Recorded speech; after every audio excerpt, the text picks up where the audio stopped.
Hi, I'm Andrew Clark, the Logistics Optimizer. In this clip from session 2 of the Access Group Fulfilment Forum, we talk about route planning and optimization of routing for a vehicle fleet. So we talk a little bit about the software and the attributes of that software and what you can do with it. And we also touch on a little bit on green credentialing and sustainability at the end. So enjoy.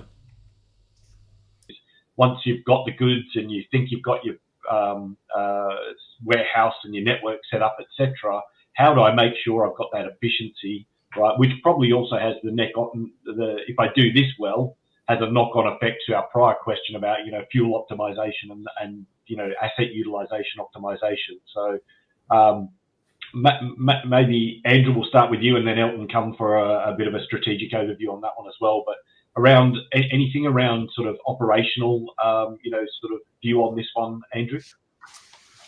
Well, route planning is something you're only going to do if you're actually running the trucks. If you're handing your freight over to a carrier, not really relevant to you. And a lot of businesses are simply shipping things with the carriers, and this is very much a carrier problem.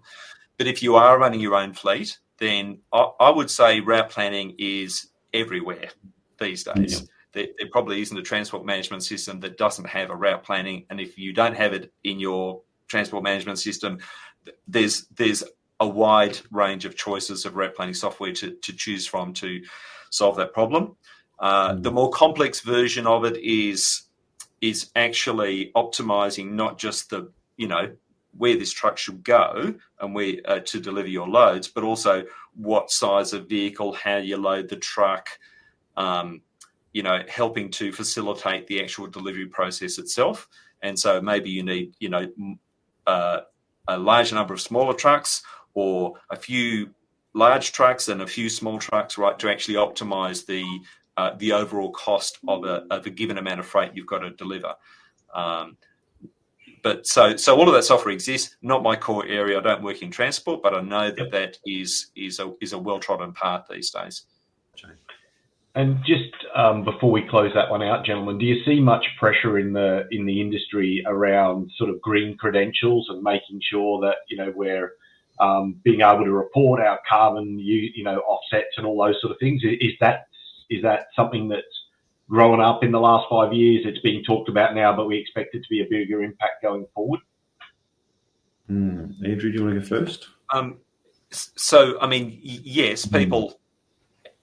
Everyone wants a sustainability badge on their, on their website, the little pin they can wear saying that they're doing the right thing. But I would just comment that if you're running a business and you want to minimize cost and maximize profit, then inherent to that objective is the lowering of a carbon footprint, right? So these things are not in any way at odds with each other. So. Yeah, if you're running efficiently, you essentially achieve it at the other end, right? Yeah. Elton, any other comments you want to add to that? Otherwise, we'll jump to our fourth and final topic.